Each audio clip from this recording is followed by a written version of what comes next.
Bíblia, na carta de Paulo a Tito, no capítulo 2, nós teremos aí mais ou menos 25 minutos para falar. É um prazer ver o pastor Jefferson, servo de Deus, que está conosco. Amém, Jefferson? Deus abençoe, meu irmão, seja seu ministério, a sua vida.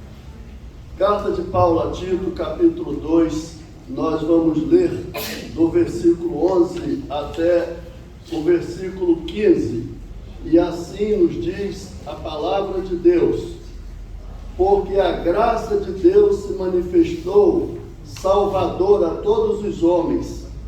Ela nos ensina a renunciar à impiedade, às paixões mundanas, e a viver de maneira sensata, justa e piedosa nesta era presente, enquanto aguardamos a bendita esperança, a gloriosa manifestação de nosso grande Deus e Salvador, Jesus Cristo. Ele se entregou por nós, a fim de nos remir de toda maldade e purificar para si mesmo um povo particularmente seu, dedicado à prática de boas obras. É isso que você deve ensinar, exortando-os e repreendendo-os com toda a autoridade. Ninguém o despreze. Vamos orar. Pai, algumas coisas que eu vou dizer eu sei, outras eu não sei, e eu submeto tudo a Ti. E eu lavo as minhas vestes no sangue de Jesus nessa manhã, porque eu quero entrar na cidade celestial pelas portas. Então abençoa a tua igreja através da tua palavra, fala a cada um em nome do Senhor Jesus. Amém. Meus irmãos, podem se assentar. Eu quero primeiramente expressar minha gratidão a Deus por mais uma vez ter o privilégio de trazer a palavra para os irmãos. Também agradecer a administração da igreja na pessoa do pastor Silas. Às vezes eu não faço isso, mas não verbalizo, mas isso está no meu coração. Essa gratidão a Deus por esse privilégio de exercer o dom para o qual Deus me chamou. O texto lido nessa manhã da carta de Paulo a Tito é referente a uma ilha chamada Creta. Creta, eu vou falar isso rapidamente, porque isso não é tão importante, mas eu quero fazer essa introdução. A ilha de Creta, ela tinha 260 quilômetros por 60, e a quinta mais importante ilha da Grécia, e ali foi o berço da cultura grega. Foi ali que, segundo as tradições gregas, nasceu o deus deles, chamado Zeus. É ali que tem aquela lenda do Minotauro.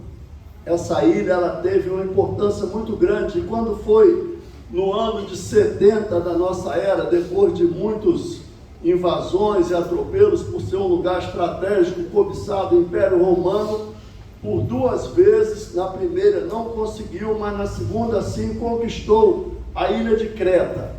Diante disso, nós vemos, isso foi no ano 70 antes de Cristo. Aí logo chegamos a esse texto onde Paulo já está numa fase assim avançada da sua vida, e nós sabemos que dentro da palavra de Deus, Paulo, homem levantado por Deus, ele tinha alguns auxiliares, e principalmente Timóteo e Tito. Então Paulo deixou Timóteo na igreja de Éfeso, e na igreja de Creta Paulo deixou Tito. E essa carta, ela tem assim uma orientação dentro do tema dessa mensagem, que é o perfil ideal da igreja. O perfil da igreja ideal. Então, nós como cristãos precisamos estar familiarizados com isso aqui. Isso aqui tem tudo a ver comigo e com você. O primeiro ponto que eu quero destacar de uma igreja ideal é que a igreja ideal, ela é constituída, estabelecida por Deus através de homens capacitados e chamados por Ele. E 3 coisas precisam nortear a vida de um homem de Deus. Aqui nós temos, pelo menos, visivelmente, 4 pessoas que têm a responsabilidade de pregar. E Jessé também, né, que é o presbítero. Mas 3 coisas precisam nortear a vida do homem que Deus chama. A primeira coisa é adoração. Não existe um homem de Deus sem adoração. Eu não posso vir falar com vocês sem primeiro eu ter falado com Deus. Então a adoração, ela é fundamental na vida do homem que está diante de uma igreja. Adoração. A segunda coisa é santificação. A santificação é o bem que a pessoa faz a si mesmo. Então eu adoro a Deus, eu me conscientizo que eu devo me santificar, porque a Bíblia diz que sem santificação ninguém verá a Deus. E a terceira coisa que deve estar firme no coração do homem de Deus é evangelização. Então eu queria que a igreja repetisse essas 3 coisas que quem está à frente de uma igreja precisa ter como meta, como princípio, como base. A primeira coisa é adoração. A segunda coisa diz respeito a si mesmo, é a santificação. E a terceira coisa, a evangelização. Eu não posso depender desse microfone para pregar a palavra de Deus. Essa semana eu estava num sacolão ali em Niterói, onde eu sempre vou comprar minhas laranjinhas seleta que eu gosto. E estava ali a caixa, eu sempre falo de Jesus para ela, e eu falei, olha, Jesus vai voltar. E ela ficou com os olhos cabisbaixos, falou assim, ele não pode voltar agora, porque eu não estou preparada. Eu disse a ela, se nós não temos controle sobre a hora que a gente nasce, nem sobre a hora que a gente morre, quanto mais sobre a volta do Senhor, então começa a se acertar. Então eu não posso restringir o meu testemunho cristão a esse microfone. Paulo nunca usou um microfone, mas Paulo pregou na beira do rio, na sinagoga onde ele estava, não é isso? Então a pregação não é restrita aqui ao púlpito. Eu digo sempre ao Senhor Jesus, Senhor, eu sou a tua testemunha. Você é uma testemunha de Jesus? Então o mesmo princípio que rege as pessoas que estão à frente da igreja, que são adoração, santificação e evangelização, você também deve ter isso como meta na sua vida. São 3 coisas principais que são básicas na nossa vida. Mas nós vamos em frente. A segunda coisa que deve nortear a igreja ideal é que o evangelho que é pregado, aquilo que você está ouvindo hoje, aquilo que o pastor pregou na escola dominical, aquilo que é ensinado a você durante a semana através do comentário bíblico eletrônico, isso precisa ser trazido para dentro da sua casa. Não terá valor nenhum o evangelho se você chegar aqui, escutar e saiu da porta ali e você fizer assim. Isso está no texto que nós lemos. Claramente Paulo vai mostrar que o evangelho precisa estar comigo dentro da minha casa. E lendo aí o texto, acompanha por favor aí, Tito, no capítulo 2, a partir do versículo 11, Paulo vai falar que a graça de Deus, ela nos ensina. Então, a graça de Deus, ela me educa. Eu aprendi na escola que 2 mais 2 é 4. Eu aprendi na escola que a raiz de 25 é 5. Está aqui na minha cabeça. Aprendi muita coisa que não uso. Mas na igreja, aquilo que o Espírito Santo fala é importante. Tem coisa que a gente estuda, né? Eu nunca aprendi, nunca soube para que eu precisava saber o número do pi. Muita coisa inútil que eu estudei, perdi meu tempo e não uso para nada. Mas as coisas de Deus não são assim, irmãos. O ensino que o Espírito Santo dá, ele visa o bem da minha alma. Então Paulo vai dizer à igreja, instruindo Tito, para que Tito ensine a igreja. E lá no final do texto que nós lemos, eu quero trazer isso para você. Não me despreze nessa manhã. Eu quero ser Tito para você nessa manhã. Paulo disse, ninguém te despreze. Pode ser que eu diga alguma coisa aqui que vai te incomodar. Fale com o autor da Bíblia, não é comigo. Eu estou aqui também guiado pela palavra de Deus. Tem momentos que o pastor vai falar de coisas que futuca você. Pode ser que nessa manhã alguma coisa aqui na palavra cutuca a sua vida. Então o texto vai dizer que a graça de Deus, ela nos ensina. Tem outro texto que diz que ela nos educa. A quê? A renunciar à impiedade e às paixões mundanas e a viver de maneira sensata, justa e piedosa nesta era presente. Então o Evangelho que falou com o obreiro, que ele orou e buscou a Deus a direção para trazer a mensagem para a igreja, ele verbaliza isso que o Espírito Santo colocou no coração dele. Ele coloca a língua, as cordas vocais, as faculdades mentais à disposição do Espírito Santo, e ele traz a palavra para você. É o que Paulo mandou Tito fazer para a igreja de Creta. E isso que é trazido, repito, não pode ficar aqui nessas quatro paredes. Nós precisamos, ouvindo a palavra de Deus, dizermos no nosso coração: Senhor, o que o Senhor diz, eu vou fazer. Senão ele não será nosso Senhor. Se eu questionar a Deus, e tem momentos na nossa mente que a nossa mente divaga muito, e muitas vezes, às vezes eu estou querendo adorar a Deus e vem uma música antiga, e eu tenho que, às vezes uma música que não tem nada a ver, secular, e eu tenho que botar a mão na minha mente e dizer: Senhor, eu conduzo a minha mente cativa à obediência que há em Cristo.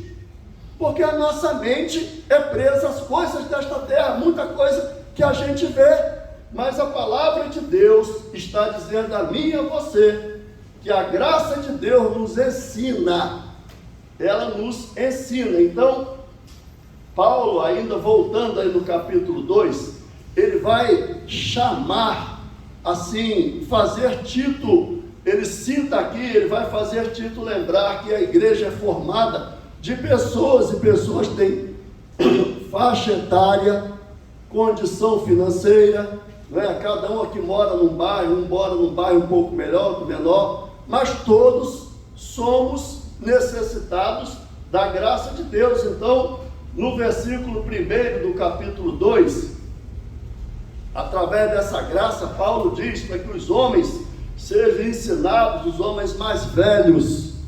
Olha aí no versículo 1. No versículo 2, ensina os homens mais velhos a serem moderados.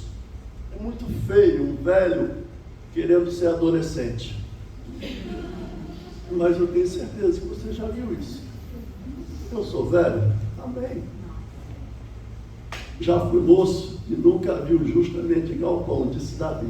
Não é isso? Então, a minha palavra tem que ser prudente. O texto está falando: os homens mais velhos que sejam moderados, dignos de respeito, sensatos e sadios na fé, no amor e na perseverança.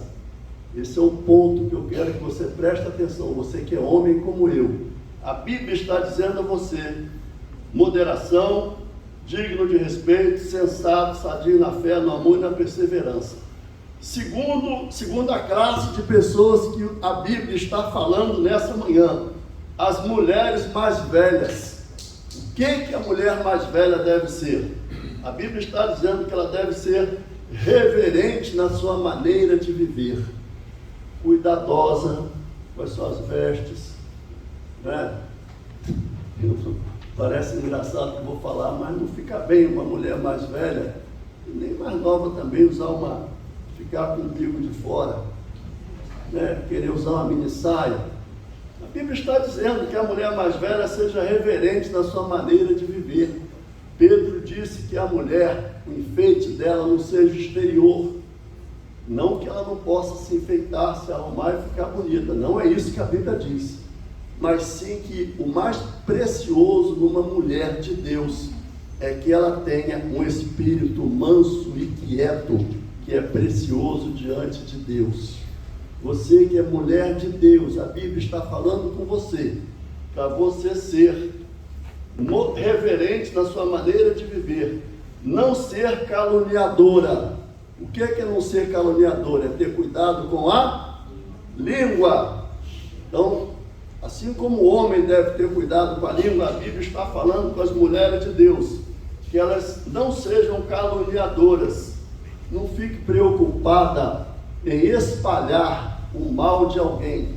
Tem um texto na Bíblia que eu gosto sempre de lembrar, que diz que eu não devo me alegrar no dia da adversidade do meu irmão. Tem pessoas que, quando sabem que alguém caiu, ela fica com a coceira na língua para compartilhar aquilo ali. Então a mulher de Deus, ela não é assim. Ela não é caluniadora, não é escravizada a muito vinho, mas ela é capaz de ensinar o que é bom. Assim ela poderá, e aí vem a terceira classe de pessoas para quem a Bíblia se dirige. As mulheres mais velhas devem orientar as mulheres mais jovens. As mulheres mais jovens a fazer o que? Amarem seus maridos e seus filhos.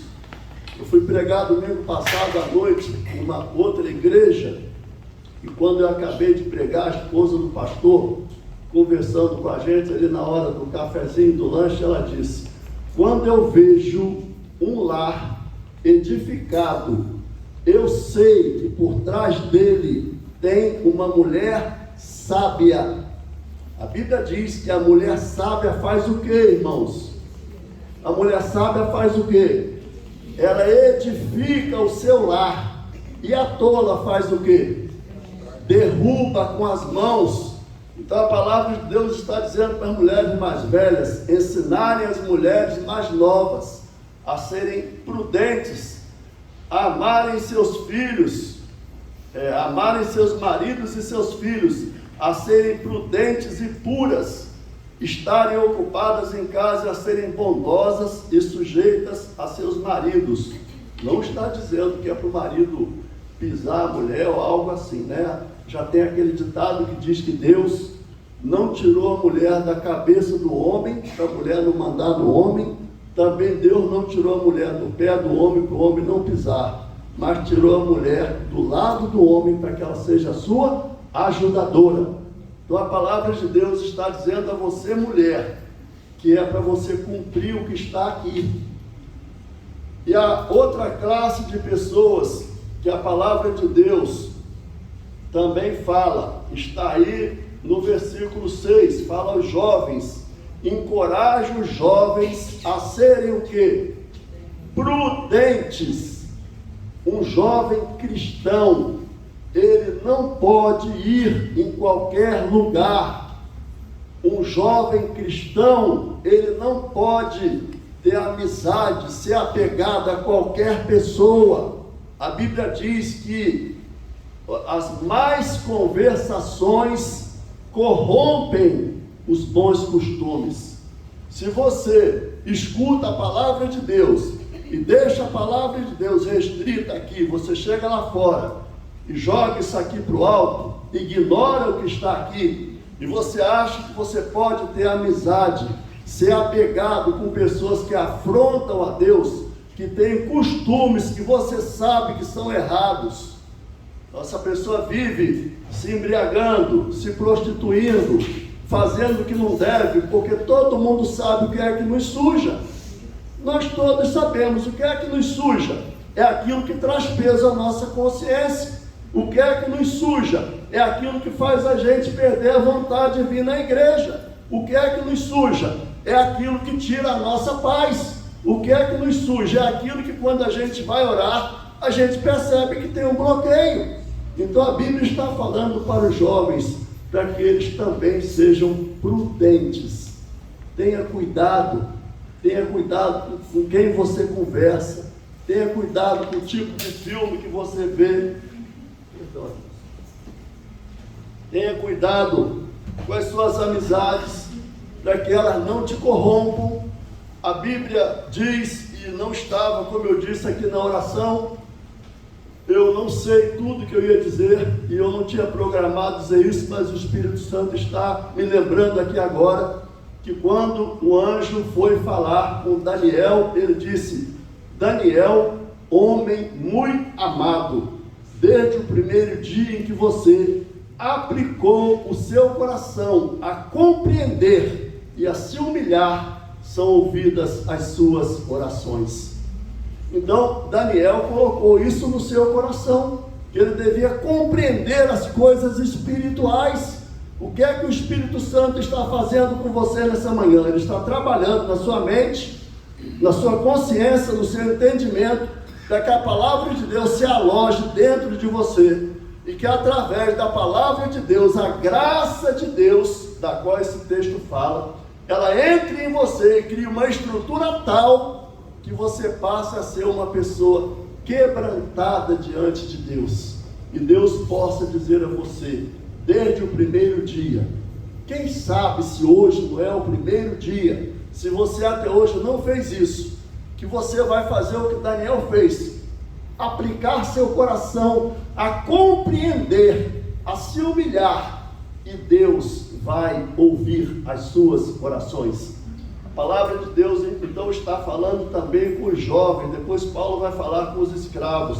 Hoje a escravidão foi abolida, né? Mas naquele tempo existia. E vamos agora, mais para frente, depois que Paulo fala essa classe de pessoas, dizer que a graça de Deus nos ensina a fazer tudo isso, ela vai falar no versículo 13, outro ponto da igreja ideal. A igreja ideal é a igreja que aguarda a bendita esperança.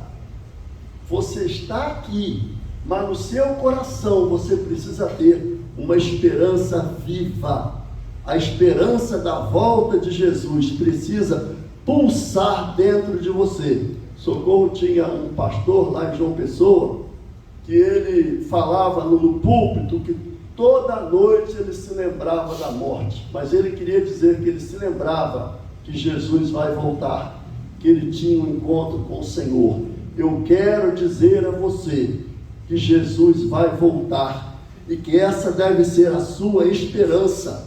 A sua esperança não deve ser, tem que estar sempre vigiando a hora, né, irmãos? Que hoje temos a ceia. A sua esperança não deve ser o seu salário. A sua esperança não deve ser a faculdade que você fez. A sua esperança não deve ser porque você é jovem, porque um dia você vai deixar de ser jovem. O irmão já foi jovem, né? Hoje nós não somos mais, né? Somos mais ou menos. Vai passar a sua juventude. Seu dinheiro pode ser que você tenha hoje pobreza e riqueza, são circunstâncias. Mas Jesus não é circunstância. Jesus entrou na sua vida para ficar.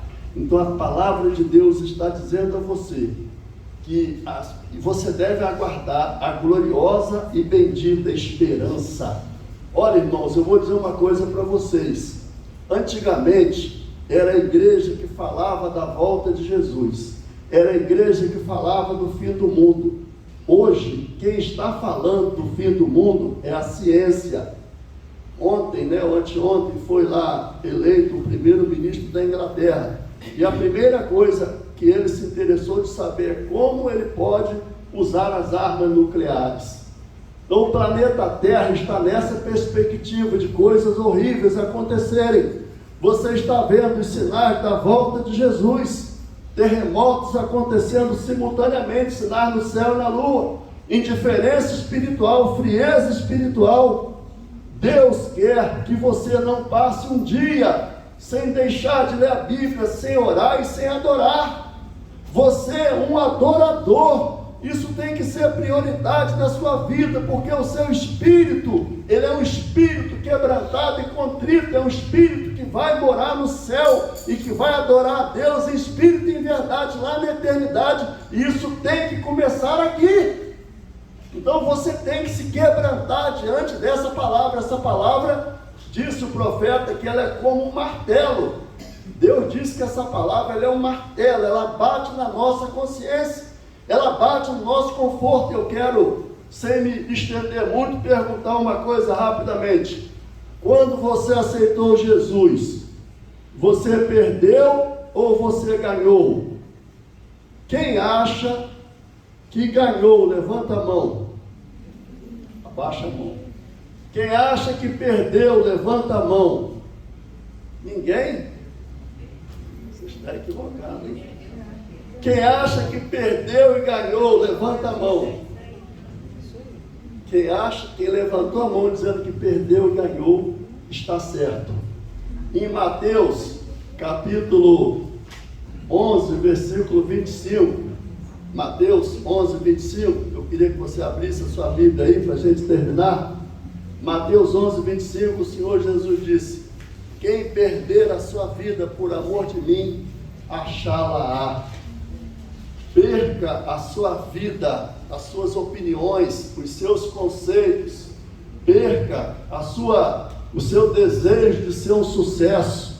Perca o seu desejo de ser muito rico e receba a vida do Espírito Santo, que é o Espírito do Senhor Jesus, nessa manhã.